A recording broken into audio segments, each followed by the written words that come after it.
जय हिंद साथियों, स्वागत है हमारे YouTube channel AK electrical classes में। मैं हूं अजय प्रजापति। मैं लेके आया आपके लिए मध्य प्रदेश बिजली विभाग की जो भर्ती निकली है उसके लिए स्पेशल YouTube पे निःशुल्क क्लास। यदि आप भी कर रहे हो परिचालक की तैयारी या उपकेंद्र परिचालक की, तो हमारे चैनल से जुड़ जाइए। रोज 8 बजे आपको निःशुल्क वीडियो मिलती है यूट्यूब पर। आपने अभी तक हमारी सारी क्लासेस नहीं देखी है तो ये टोटल हमारी 41 क्लास है। आप जाकर हमारी प्ले लिस्ट में सारी क्लास को देख सकते हैं। दोस्तों, आप नए जुड़ रहे हो तो चैनल को सब्सक्राइब कर लीजिए, बेल आइकन को प्रेस कर लीजिए। हमारी खासियत यह है कि हम सबसे पहले आपको वीडियो में जो पढ़ाते हैं, सबसे पहले जो हम पढ़ाते हैं वो टेक्निकल पढ़ाते हैं। उसके बाद जो क्वेश्चन आते हैं उस सभी को 10 सालों में एग्जाम में जो क्वेश्चन आए उन सभी को हम सोल्व कराते हैं। तो जिससे आपको भी कॉन्सेप्ट क्लियर है किस तरह से नए क्वेश्चन बनेंगे, क्वेश्चन जो आ रहे हैं वो किस तरह से आ रहे हैं, हमको क्या पढ़ना है। तो दोस्तों, हम स्टार्ट करते हैं एसी थ्योरी का हमारा थर्ड पार्ट। एसी थ्योरी के 2 पार्ट हो चुके हैं हमारे। आप देखिएगा, आपको समझ में आएगा किस तरह से मैंने बेसिक से लेके सारी चीजें समझाई है। एसी थ्योरी का थर्ड पार्ट में हम चल रहे हैं। दोस्तों, ये चैनल इसी उद्देश्य से खोला गया है कि हर गरीब से गरीब विद्यार्थी पढ़ सके, शिक्षा को प्राप्त कर सके। जो किसी कारणवश गांव या विलेज का बच्चा पढ़ नहीं पाता था कि यार मैं कैसे कोर्स खरीदूं, पैसा तो है नहीं मेरे पास, क्योंकि लोगों ने इसरो भेल सबके अलग अलग कोर्स बेच रहे हैं। दोस्तों, ये निःशुल्क है, टेक्निकल सभी का सेम होता है, आपको कोई कोर्स खरीदने की जरूरत नहीं है। मेरी तरफ से तो कोई जरूरत नहीं, बाकी आपकी इच्छा, आप कहीं से भी पढ़ सकते हो। आपको समझ में आ रहा तो आप पढ़िए, नहीं तो कोई इश्यू नहीं, जहां पर भी आपको पढ़ना है वहां से पढ़िए। उन 50,000 भर्ती पर हम सिलेक्शन का आपको गारंटी लेते हैं कि हम करवा करेंगे, बस पढ़िए आप। प्रतिरोध, एसी थ्योरी थर्ड में हम प्रतिरोध पढ़ते। पहले सर ये तो पढ़ा चुके थे, पर क्योंकि ये पढ़ाना इसलिए जरूरी थी कि जो क्लास स्टार्ट कर रहे हैं वो आज इन्हीं बेस पे। रेजिस्टेंस क्या होता है? तो जो करंट के मार्ग में रुकावट पैदा कर दे, जो करंट को बहने से रोकने का जो गुण होता है उसको हम क्या कहते हैं? रेजिस्टेंस कहते हैं, या हिंदी में कहते हैं प्रतिरोध। इसका एसआई मात्रक क्या होता है? ओम होता है। उसको दर्शाते हैं हम आर से। ये होता है हमारे साथ रेजिस्टेंस का सिंबल। हाँ या ना? क्लियर है? पर रेजिस्टेंस का व्युत्क्रम यानी उल्टा कौन होता है? व्युत्क्रम का मतलब होता है उल्टा, तो होता है चालकत्व या सवाकत्व, जिसको बोलते हैं कंडक्टेंस। प्रतिरोध का उल्टा कौन होता है? चालकत्व या संवाहकत्व या कंडक्टेंस। सर उल्टे का मतलब क्या होता है? ये प्रतिरोध का व्युत्क्रम होता है, जिसे हम चालकता कहते हैं। क्या कहते हैं? चालकता। यानी भैया जो करंट को रोकने का गुण होता है किसमें होता है? प्रतिरोध में। पर जो करंट को नहीं रोके ऐसा गुण है वो क्या कहलाता है? चालकता। ये एक दूसरे के क्या होते हैं? व्युत्क्रम यानी विरोधी होते हैं, कि नहीं मैं तो जाने दूंगा। जैसे प्लास्टिक में करंट नहीं जा रहा, ठीक है, नहीं लग रहा है, पर रबड़ में करंट नहीं लग रहा, पर एक कापर है, कापर में करंट आसानी से जा रहा है। क्यों? क्योंकि इसके चालक, इसमें रेजिस्टेंस के गुण क्या होते हैं? कम। तो प्रतिरोध का व्युत्क्रम क्या होता है? चालकता। चालकता को हम किससे दर्शाते हैं? तो इसका सूत्र होता है चालकता का G बराबर 1/R। जी चालकता को G से दर्शाते हैं, इसका सूत्र होता है 1/R। एक दूसरे के क्या होता है? व्युत्क्रम। हम इसको बोलते हैं या तो 1/, प्रतिरोध को हम ओम में नापते हैं तो 1/ओम, और इसको हम क्या बोलते हैं? या तो मोह बोलते हैं। क्या बोलते हैं? 1/ओम, या हम क्या बोलते हैं इसको? मोह। तो एग्जाम में आता है चालकता का एसआई मात्रक क्या होता है? तो मोह होता है। क्या होता है? मोह या सीमेन होता है। क्या होता है? सीमेन। सीमेन भी हम बोल सकते हैं, ठीक है। तो चालकता का मात्रक क्या होता है? मोह या सीमेन। अगला हम चलते हैं दोस्तों, यदि आपको पीडीएफ चाहिए तो पीडीएफ के लिए दिए गए व्हाट्सएप नंबर पे आपको संपर्क करना पड़ेगा, तो आपको पीडीएफ मिल जाएगी। उसका कुछ चार्ज है 50 रुपीज, या स्क्रीनशॉट लेके भी आप पढ़ सकते हो। तो दोस्तों, हमारा रिएक्टेंस क्या है? रिएक्टेंस क्या है? जिसको हिंदी में बोलते हैं हम प्रतिघात। जिसके प्रति किया गया घात उसको बोलते हैं प्रतिघात। तो ऊर्जा को संग्रहित करने वाले ऐसे एलिमेंट जो एनर्जी को स्टोर करके रखते हैं, ऐसे एलिमेंट करंट या वोल्टेज में होने वाले परिवर्तन का विरोध करें, उसी को हम क्या बोलते हैं? रिएक्टेंस या प्रतिघात। समझना, या तो करंट में होने वाले परिवर्तन का जो विरोध करता है वो होती कुंडली, जिसको हम बोलते हैं इंडक्टर या प्रेरक, ठीक है। और दूसरा होता है वोल्टेज में होने वाला परिवर्तन का जो विरोध करता है उसको बोलते हैं हम कैपेसिटर, जिसको बोलते हैं संधारित्र हिंदी में। तो ये करंट और वोल्टेज में होने वाले परिवर्तन का जो विरोध कर रहा है, तो ऐसे जो एलिमेंट होते हैं, ऐसे जो तत्व होते हैं, उनको हम क्या बोलते हैं? रिएक्टेंस। समझ में आया? प्रतिघात क्लियर है आपको? प्रतिघात का मात्रक भी, रिएक्टेंस का मात्रक भी क्या होता है? ओम। और इसको हम X से दर्शाते हैं। जैसे हम रेजिस्टेंस को R से दर्शाते हैं, ये करंट को मार्ग में रुकावट पैदा करता है। यदि करंट या वोल्टेज में होने वाले परिवर्तन का विरोध करे उसको बोलते हैं प्रतिघात या रिएक्टेंस। एग्जाम में ये क्वेश्चन आते हैं, इसको भी किससे दर्शाते हैं? ओम से दर्शाते हैं दोस्तों। क्लियर है? अब हम आगे चलते हैं। आज का टॉपिक पावर फैक्टर, ये बहुत इंपॉर्टेंट टॉपिक है दोस्तों, जिससे आपको समझ में आएगा। तो दो प्रकार के हमारे प्रतिघात होते हैं। प्रतिघात दो दो होते हैं, एक तो कुंडली के कारण हुआ है और या कैपेसिटर में वोल्टेज में होने वाले परिवर्तन के विरोध से कारण हुआ है। यदि कुंडली में, यानी कुंडली क्या में जो कुंडली होती है, कुंडली में करंट का, जो करंट में होने वाले परिवर्तन का जो विरोध करे, जब ऐसा कोई गुण हो रहा है, वो गुण कहलाता हमारा प्रेरणीय प्रतिघात, इंडक्टिव रिएक्टेंस। यदि वो प्रतिरोध का, प्रतिघात का वह गुण या रिएक्टेंस का वह गुण जो करंट में होने वाले परिवर्तन का विरोध कर रहा है, उसको हम बोलते हैं प्रेरणीय प्रतिघात या इंडक्टिव रिएक्टेंस। समझना, ये मैंने एक तार लपटा था, ये मैंने यहां पर डीसी सप्लाई दी, समझ लेना है, या एसी करंट दिया, सॉरी। तो यहां पर करंट में बार बार जो परिवर्तन हो रहा है, उसका ये कुंडली क्या कर रही है, विरोध कर रही है। तो इस गुण को हम बोलते हैं इंडक्टिव रिएक्टेंस, प्रेरणीय प्रतिघात। क्लियर है दोस्तों? अब ये किसके कारण हुआ? तो कुंडली के कारण हुआ, और कुंडली होने पर यानी कॉइल होने पर वहां पर करंट में होने वाला परिवर्तन का विरोध करा। ठीक है सर, हम आपने बोला था प्रतिघात को तो एक से दर्शाते हैं, और इंडक्टर को हम किससे दर्शाते हैं? एल से। प्रेरक को, कुंडली को किससे दर्शाते हैं? एल से। तो इसका मात्रक होता है एक्स एल। क्या होता है हमारा? X L. क्लियर है दोस्तों? X L. अब जो प्रेरक तत्व होता है, ठीक है, एक्स एल होता है, तो ये भैया क्या होता है इसका सूत्र? तो 2 पाई एफ एल, याद रखिएगा, 2 पाई एफ एल। ये एसी करंट में होने वाला परिवर्तन का क्या करता है? विरोध करता है। और सर ये 2 पाई क्यों लिखा? तो दोस्तों समझो, ये एक साइकिल कब बनती है हमारी? ये 180 डिग्री होता है, और ये पूरा कितना होता है? 360। तो ये एक पाई और ये दूसरा पाई, तो 2 पाई। ठीक है, और एक साइकिल हम क्या बोलते हैं? आवृत्ति। और ये किसमें, किसके कारण हो रहा है? इंडक्टर के गुण के, एल के कारण हो रहा है, यानी प्रेरक के कारण हो रहा है। तो 2 पाई एफ एल। तो प्रेरणीय प्रतिघात क्या होता है? करंट में होने वाले परिवर्तन का जो विरोध करता है, उसको प्रेरणीय प्रतिघात करते हैं। इसका सूत्र होता है 2 पाई एफ एल। क्लियर है दोस्तों? इसका मात्रक क्या होता है? ओम होता है। याद रखें, प्रेरणीय प्रतिघात है, ठीक है, प्रतिघात का मात्रक ही ओम होता है। ये इसकी दो औलादे समझो, एक प्रेरणीय प्रतिघात होता है और धारित प्रतिघात। तो इनका मात्रक भी क्या होगा? ओम होगा। एग्जाम में आया था, Madhya Pradesh ITI training officer में आया था। ठीक है, ये क्वेश्चन। क्लियर है दोस्तों? आपको समझ में आया होगा। अगला होता है धारिता प्रतिघात, कैपेसिटिव प्रतिघात। कैपेसिटिव रिएक्टेंस क्या होता है? तो यदि कैपेसिटिव, यदि वोल्टेज में, यानी प्रतिघात का वह गुण जो वोल्टेज में होने वाले परिवर्तन का विरोध करे, यदि वोल्टेज में यदि परिवर्तन हो रहा है, उसका विरोध कर रहा है, उस गुण को हम क्या बोलेंगे? धारिता प्रतिघात। ये किसके कारण होता है? तो ये दोस्तों कैपेसिटर के कारण होता है। तो कैपेसिटर के कारण क्या हो रहा है?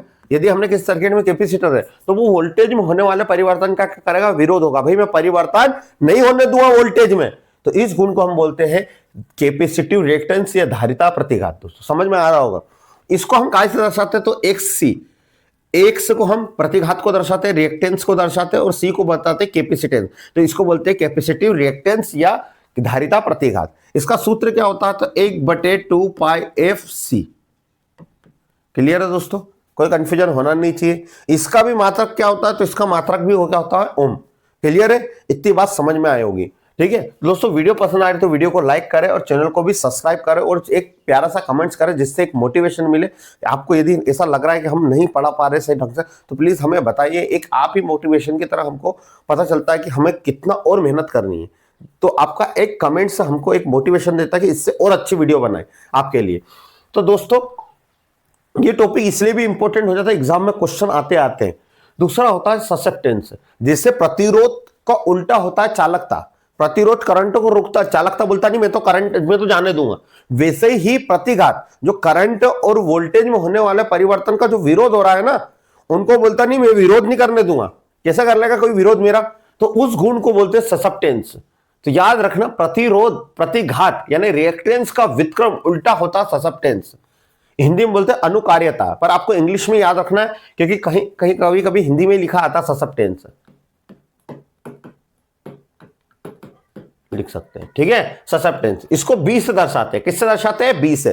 तो रिएक्टेंस के जो रिएक्टेंस होता है उसका विक्रम होता है ससेप्टेंस, इसको 20 से दर्शाते हैं। समझना उल्टा। अब ससेप्टेंस को हम कैसे दर्शाते हैं? 20 से।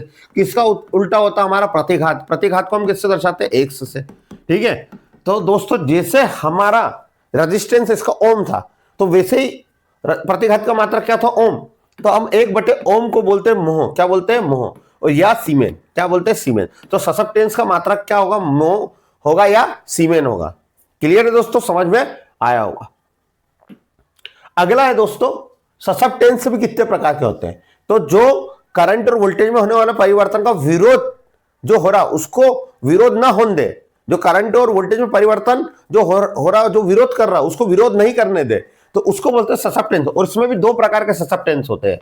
एक होता है हमारा इंडक्टिव ससेप्टेंस, प्रेरणीय अनुकार्यता, और दूसरा होता है संधारित्र कैपेसिटी ससेप्टेंस। अब समझना, इंडक्टिव यानी एक्स, हम बोलते हैं ना एक्स एल ससेप्टेंस। अब जैसे वही हो रहा था कि प्रेरणीय प्रतिघात एक्स, यानी हमारा जो कुंडली के कारण यदि करंट में होने वाला परिवर्तन, कुंडली क्या करती, करंट में होने वाले परिवर्तन का विरोध करे, तो ससेप्टेंस कहता है जो कुंडली में परिवर्तन हो रहा है ना, मैं उसको विरोध नहीं करने दूंगा। तो ऐसा प्रेरणीय प्रतिघात में जो का विक्रम यानी इंडक्टिव ससेप्टेंस, इंडक्टिव रिएक्टेंस क्या होता है उल्टा, यानी हम कह सकते हैं जो बी एल है, ठीक है, इंडक्टिव को एल से, बी ससेप्टेंस को बी से, वो इंडक्टिव रिएक्टेंस का क्या होता है विक्रम। इसको भी हम क्या बोलते हैं, इसको हम ओम से दर्शाते हैं, इसको बोलते हैं सीमेन या मोह से। क्लियर इतनी बात। वो आगे होता है हमारा कैपेसिटिव ससेप्टेंस। कैपेसिटिव ससेप्टेंस क्या होता है, तो यदि कैपेसिटर के कारण, किसके कारण दोस्तों, कैपेसिटर के कारण करंट में होने वाले, कैपेसिटर में वोल्टेज में होने वाले परिवर्तन का विरोध कर रहा है और वो विरोध नहीं होने देगा, बोले मैं विरोध नहीं होने दूंगा, उसको बोलते हैं कैपेसिटिव ससेप्टेंस। क्लियर। इसका सूत्र भी होता है BC1/XC, यानी कैपेसिटर का कैपेसिटिव रिएक्टेंस का उल्टा होता है। दोस्तों आप स्क्रीनशॉट ले सकते हो, आपको लेना है तो।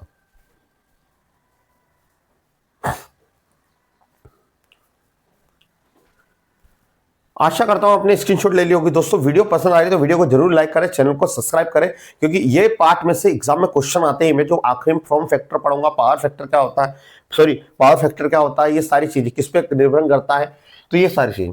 अगला होता है इंपीडेंस। 2-3 लोग होते हैं, एक रेजिस्टेंस होता है जो करंट में होने वाला परिवर्तन का विरोध करता है, दूसरा होता है हमारा एक्स जिसको हम बोलते हैं प्रतिघात रिएक्टेंस, जो वोल्टेज और करंट में होने वाले परिवर्तन के कारण होता है, उसको बोलते हैं प्रतिघात। अब तीसरा होता है इंपीडेंस। सर इंपीडेंस क्या होता है, जिसको बोलते हैं हम प्रतिबाधा। इंपीडेंस को हिंदी में बोलते हैं प्रतिबाधा, लिख लीजिएगा।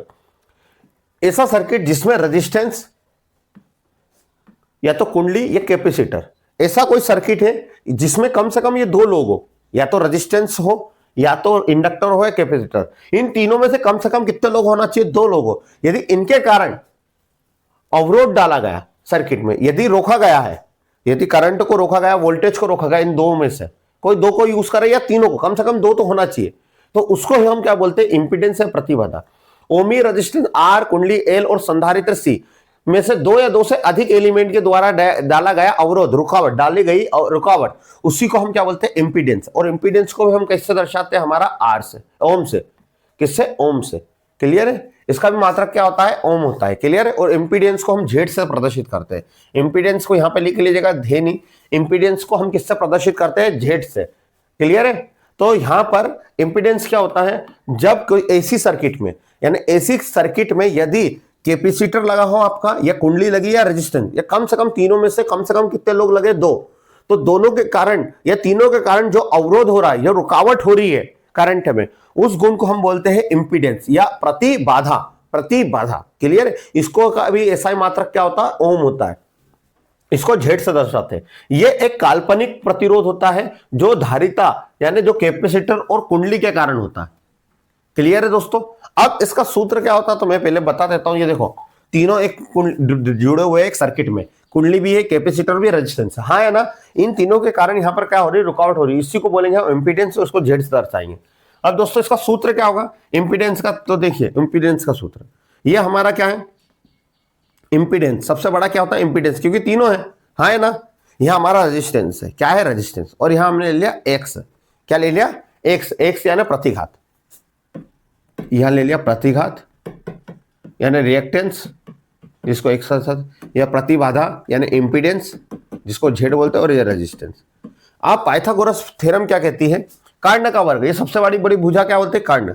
तो कर्ण का वर्ग, ठीक है। उसके बाद होता है हमारा लंब का वर्ग और आधार का वर्ग। तो ये हमारा आर का स्क्वायर और ये एक्स का स्क्वायर। क्लियर है। अब दोस्तों हमारा प्रतिघात कौन से होते हैं, तो 2 होते हैं प्रतिघात। एक तो हमारा कुंडली के कारण होता है और दूसरा होता है किसके कारण, कैपेसिटर के कारण। तो हम यहाँ पर R square plus X L minus X C, आपको ये सूत्र याद करना है। अब स्क्वायर, अब दोनों का स्क्वायर लगाने की जगह मैं इन दोनों पे स्क्वायर लगा देता, ठीक है, और यहाँ जेड स्क्वायर। अब जब मैं जेड का स्क्वायर हटूंगा तो इस पे क्या लग जाएगा, रूट। तो जेड बराबर आर स्क्वायर प्लस, यानी पूरे पे क्या हो जाएगा, वो इस रूट हो जाएगा। तो ये बन जाएगा आपका X minus X L minus X C का स्क्वायर, ये सूत्र बन जाएगा आपका दोस्तों। तो आपको समझ में आया होगा ये कैसे आया। तो इसका सूत्र होता है, ये लिख लीजिएगा, जेड बराबर R square plus X L minus X C का स्क्वायर, ये आता है एग्जाम में। क्लियर है दोस्तों, कोई कंफ्यूजन होना नहीं चाहिए। इंपीडेंस होता है, यहां पर देखो इंपीडेंस में तीनों के कारण, रेजिस्टेंस, कैपेसिटर, कुंडली, तीनों के कारण जो रुकावट पैदा हो रहा है, ठीक है, उसी को बोलते हैं इंपीडेंस। इसको भी ओम से दर्शाते हैं, इसका मात्रक होता है जेड। दोस्तों आप स्क्रीनशॉट लेना है तो ले सकते हो।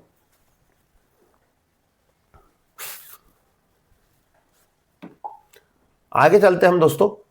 इंपीडेंस का उल्टा कौन होता है? इंपीडेंस यानी तीनों को कारण क्या हो रहा है, रुकावट हो रही सर्किट में, ठीक है, रेजिस्टेंस हो, कुंडली हो, या हमारा कैपेसिटर हो। यदि ये है किसी सर्किट में तीनों लोग लगे या तीन में से दो भी लगे, तो रुकावट हो, जो रुकावट डाल रहा करंट वोल्टेज में, ठीक है, तो उसको हम बोलते हैं इंपीडेंस या प्रतिबाधा। यदि इनको यदि रोके, तीनों लगे भी है, पर वो बोले कि मैं रुकने नहीं दूंगा, कुछ भी हो जाए मैं अवरोध, रुकावट, विरोध करने नहीं दूंगा, रुकावट पैदा करने नहीं दूंगा, भले आपके सर्किट में रेजिस्टेंस लगा है या कैपेसिटर लगा है या कुंडली लगी है, मैं इनमें रोकने नहीं दूंगा इनको। रेजिस्टेंस करंट को रोकता है, कैपेसिटर हमारा क्या करता है, वोल्टेज में परिवर्तन का विरोध करता है, और यह कुंडली क्या करती है, करंट में होने वाले परिवर्तन का विरोध करती है। तो वो बोलता है मैं इनको तीनों को विरोध बिल्कुल भी नहीं करने दूंगा। तो इस गुण को बोलते हैं एडमिटेंस। क्या बोलते हैं? एडमिटेंस या प्रवेशकता। तो याद रखना, एम्पीडेंस, जेड का उल्टा, जेड यानी इंपीडेंस का उल्टा क्या होता है, एडमिटेंस, और इसको वाई से दर्शाते हैं। दोस्तों ये एग्जाम में बहुत आते हैं, वाई को हम किससे क्या बोलते हैं, एडमिटेंस। ये किसका उल्टा होता है? तो इंपीडेंस, जो इंपीडेंस जिसको हम बोलते हैं प्रतिबाधा का उल्टा होता है। 1/जेड इंपीडेंस प्रतिबाधा का उल्टा होता है दोस्तों, कोई कंफ्यूजन नहीं आना चाहिए। इसका मात्रक भी क्या होता है, मोह होता है। दोस्तों जो उल्टे हैं याद रखना, उनका मात्रक या तो मोह होगा या सीमेन होगा। जैसे प्रतिरोध का मात्रक ओम है, तो चालकता का मात्रक क्या होगा, मोह या सीमेन।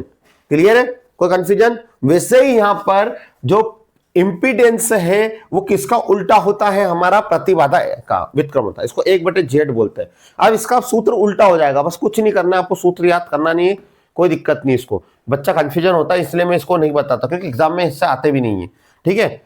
क्लियर है, कोई कंफ्यूजन? बस आपको इतना याद करना है कि इंपीडेंस जैसा हमारा रेजिस्टेंस होता है, बस इसको ये सूत्र इंपीडेंस, एडमिटेंस जो है, एडमिटेंस किससे, किसका उल्टा, तो हमारा जेड, ये जेड था, हाँ या ना, इसको बोलते प्रतिबाधा। ये किसका, रेजिस्टेंस का स्क्वायर था, और हमारा रिएक्टेंस यानी प्रतिघात। अब रेजिस्टेंस का उत्तर उल्टा कौन होता है, चालकता का, जी से दर्शाते हैं, हाँ या ना। प्रतिघात का उल्टा कौन होता है, ससेप्टेंस, जिसको बी से दर्शाते हैं। क्लियर है, तो ये बात आपको समझ में गई। तो ये आंसर कैसे आया, समझ में आया इतनी बात? तो दोस्तों हमारा अगला है टॉपिक, इसमें प्रत्यावर्ती धारा की शक्ति कौन कौन सी होती है। तो हमारे एसी करंट में कौन कौन सी शक्ति होती है, हमारा ट्रांसफार्मर की रेटिंग केवीए में क्यों होती है, मोटर की जो रेटिंग होती है वो वाट और एचपी में क्यों होती है, हमारा कैपेसिटर की रेटिंग है केवीएआर में क्यों होती है। तो दोस्तों हम आज सारी चीज पढ़ेंगे। तो सबसे पहले शक्ति, 3 प्रकार की शक्ति होती है। पहली होती है आभासी शक्ति। आभासी शक्ति को हम बोलते हैं अप्रेंटिस पावर। अप्रेंटिस पावर, इसको हम क्या होती है, आभासी शक्ति क्या होती है, ये सब दोस्तों आपको समझना ही पड़ेगा। इसको बेहद इंपॉर्टेंट चैप्टर है। एसी सर्किट में करंट और वोल्टेज का जब गुणनफल करते हैं, यानी करंट और वोल्टेज का जब गुणा होता है, तो वो जो शक्ति बनती है उसको बोलते हैं हम आभासी शक्ति या अप्रेंटिस। आभास का मतलब जैसे हम कहते हैं कल्पना हो रही है, केवल आभास हो रहा है, ठीक है, एक्चुअल में शक्ति है नहीं, केवल आभास हो रहा है, ऐसी शक्ति को हम क्या बोलते हैं, अप्रेंटिस पावर होती है। याद रखेगा, किसी भी सर्किट में सबसे ज्यादा जो शक्ति होती है वो अप्रेंटिस पावर होती है, आभासी शक्ति होती है, ठीक है। जो ट्रांसफार्मर होता है उसका अल्टरनेटर और ट्रांसफार्मर के द्वारा नापी गई पावर आभासी शक्ति होती है, ठीक है। ये आभासी शक्ति को हम एस से दर्शाते हैं। किससे दर्शाते हैं? एस से। इसका सूत्र क्या होता है? तो इसका सूत्र होता है हमारा एस बराबर वोल्टेज इंटू करंट का गुणनफल, और इसको हम बोलते हैं किलो वोल्ट एम्पियर, ठीक है। तो अल्टरनेटर और ट्रांसफार्मर की की रेटिंग कितनी होती, काय में होती है, केवीए में, ठीक है, या एमवीए में, ठीक है। तो आपको याद रखना है ट्रांसफार्मर कौन सी शक्ति नापता है, आभासी शक्ति, क्लियर है। और ये सबसे ज्यादा होती है, इसका मात्रक क्या होता है, वोल्ट एम्पियर होता है। वोल्टेज को वोल्ट में नापते हैं, वोल्टेज को वोल्ट में, और करंट को एम्पियर में, इसको एस से दर्शाते हैं। क्लियर है दोस्तों। अगला हमारा है एक्टिव पावर। दोस्तों वीडियो पसंद आ रही है तो वीडियो को जरूर लाइक करें और प्यारा सा एक कमेंट्स करें, जिससे एक मोटिवेशन मिले कि हमको भी, हम सही पढ़ा रहे हैं, आपके लिए मेहनत कर रहे हैं, जिससे हमको भी लगता है कि भैया हमको और मेहनत करनी चाहिए। तो दूसरा होता है हमारा एक्टिव पावर, जिसको बोलते हैं सक्रिय शक्ति, सबसे इंपॉर्टेंट, सबसे ज्यादा, ठीक है। हमारा प्रत्यावर्ती सर्किट यानी हमारा जो एसी करंट है उसमें जो खर्च हो रही है, ठीक है, उपभोग हो रही है, ऐसी शक्ति को हम बोल रहे हैं खपत या उपभोग, यानी खर्च या उपयोग की जाने वाली शक्ति को हम एक्टिव पावर या सक्रिय शक्ति कहते हैं। क्लियर है इतनी बात आपको। इसे हम रियल पावर भी कहते हैं या ट्रू पावर भी कहते हैं। जैसे एक बल्ब है, एक बल्ब 100 वाट का है तो वो जल रहा है, यानी एक्चुअल में 100 वाट एनर्जी दे रहा है, तो ऐसी शक्ति को हम कहते हैं सक्रिय शक्ति। तो जो एसी करंट में उपयोग की गई शक्ति या खर्च की गई शक्ति, उसको हम क्या कहते हैं, एक्टिव पावर या सक्रिय शक्ति। इसको ट्रू पावर के नाम से भी जानते हैं। ट्रू का मतलब सत्य पावर, ठीक है, या वास्तविक पावर भी कहते हैं, ठीक है। इसका एसआई मात्रक क्या होता है, वाट। जितने भी मोटर होते हैं, जनरेटर होते हैं, इनकी एसआई जो यूनिट होती है वो वाट होती है। इसका मतलब हम बोलते हैं ना कि ये इतने वाट, इतने एचपी की मोटर, ये नहीं इतना पावर जनरेट करेगी, इतनी शक्ति जनरेट करेगी जो इंजन होता है। तो ये बताता हमारा रियल पावर, जिसे हम एक्टिव पावर भी बोलते हैं या ट्रू पावर भी कहते हैं। सर इसका सूत्र क्या होता है, तो एसी में इसका सूत्र होता है पावर बराबर, इसको पी से दर्शाते हैं। रियल पावर, ट्रू पावर या एक्टिव पावर को हम पी से दर्शाते हैं। इसको पी बराबर होता है वोल्टेज इंटू करंट और कोस थीटा। कोस थीटा बताता है कोसाइन एंगल, यानी वोल्टेज और करंट के बीच कितना एंगल बन रहा है, कितने कोण से जा रहा है, इसको बोलते हैं, इसका सूत्र होता है। क्लियर है दोस्तों। इसको हम किलोवाट में नापते हैं, ठीक है। प्रतिरोध के कारण खपत हुई शक्ति होती है, ये होती है। जो रेजिस्टेंस होता है उसमें जो खर्च हुई शक्ति को भी हम क्या कहते हैं, एक्टिव पावर या रियल पावर, ठीक है। इसे फुल वाट पावर भी कहते हैं, याद रखना है, फुल वाट पावर भी कहते हैं। किसी एग्जाम में क्वेश्चन आया था कि वाट, फुल वाट पावर किसे कहते हैं, शायद मध्य प्रदेश लाइनमैन में आया था। तो एक्टिव पावर को हम कौन सी पावर कहते हैं, फुल वाट पावर कहते हैं। ये केवल एसी में होता है। क्लियर है, फुल वाट। क्लियर है, कोई कंफ्यूजन होना नहीं चाहिए दोस्तों। ये मोटर में, मोटर की जो पावर है वो काय में होगी, हमारी एक्टिव या सक्रिय शक्ति। इसको हम काय से दर्शाते हैं, एस से कि पी से, किससे, पी से। एस से हम अप्रेंट्स पावर को दर्शाते हैं। अगला होता हमारा रिएक्टिव पावर, जिसको बोलते हैं प्रतिक्रिया शक्ति। ऐसी पावर जो दोनों तरफ होती है, ठीक है, दोनों दिशा, जो शक्ति आगे और पीछे दोनों तरफ बहती है, सर्किट में दोनों दिशा में चलती है और स्वयं का प्रतिक्रिया यानी स्वयं की रिएक्शन करती है, प्रतिक्रिया करती है। ऐसी पावर को हम क्या बोलते हैं, प्रतिक्रिया शक्ति या रिएक्टिव पावर, ठीक है। यह शक्ति तब उत्पन्न होती है या तो सर्किट में क्या हो, हमारा रिएक्टेंस हो, क्या हो, रिएक्टेंस। रिएक्टेंस क्या होता है, या तो हमारा कैपेसिटर हो या हमारी कुंडली हो। यदि किसी सर्किट में हो तो वो पावर क्या कहलाती है, रिएक्टिव पावर कहते हैं। ये दोनों दिशा में होती है, ठीक है। आपने कैपेसिटर को लगाते हो, याद रखना कैपेसिटर तो आप किस तरह से भी लगा सकते हो, ठीक है, इधर और उधर। तो कुंडली और कैपेसिटर के कारण के अंदर जो पावर बनती है वो रिएक्टिव पावर होती है, यानी ये आगे और पीछे दोनों तरफ बहती है, यानी दोनों दिशा में ये काम करती है। क्लियर है, चलती है और स्वयं की प्रतिक्रिया करती है, इसी कारण इसको रिएक्टिव पावर कहते हैं। कोई कंफ्यूजन, ये किसके कारण उत्पन्न होती है, तो रिएक्टेंस के कारण उत्पन्न होती है। इसे वाटलेस पावर भी कहते हैं। क्या कहते हैं, वाटलेस पावर। हम वाट फुल पावर यानी जो वाट में काम कर रही है उसको बोलते हैं रिएक्टिव पावर, और हमारा एक्टिव पावर और रिएक्टिव पावर को क्या बोलते हैं, वाटलेस पावर कहते हैं। इसे किससे दर्शाते हैं दोस्तों, क्यू से दर्शाते हैं। अब इसका साथ सूत्र क्या होता है, तो इसका सूत्र होता है क्यू बराबर, ये लिखा है यहां पर, क्यू बराबर वी इंटू आई। शक्ति का सूत्र वोल्टेज इंटू करंट, और क्या बताता है, साइन थीटा। क्या दर्शाता है, sine theta, sign angle. Clear है। इसको हम याद रखिएगा, कैपेसिटर की जो रेटिंग होती है, कैपेसिटर केवीएआर में, इंडक्टर और कैपेसिटर क्या, कौन सी पावर बताता है, रिएक्टिव पावर, और काय में होती है इनकी रेटिंग, केवीएआर में। सर इसका उपयोग कहाँ करते हैं, तो इसका उपयोग हम जहां पर कैपेसिटर लोड होता है या इंडक्टर लोड होता है वहां पर इस शक्ति का उपयोग किया जाता है। क्लियर है दोस्तों। पहले 3 प्रकार की पावर होती है, मैं फिर से बता रहा हूं, थोड़ा सा इसलिए बता रहा हूं रिपीट, क्योंकि एग्जाम में क्वेश्चन आते हैं।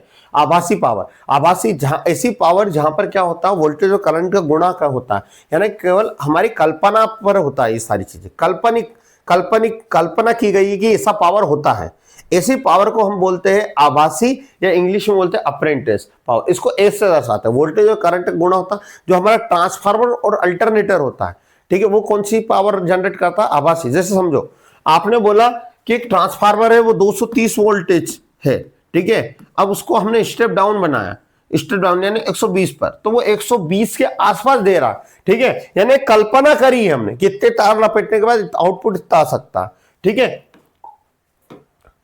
सक्रिय शक्ति, एक्टिव पावर, सबसे उपयोग की जाने वाली पावर होती है एक्टिव पावर। इसको हम ट्रू पावर भी कहते हैं, रियल पावर भी कहते हैं। इसको किससे दर्शाते हैं, हमारे पी से दर्शाते हैं।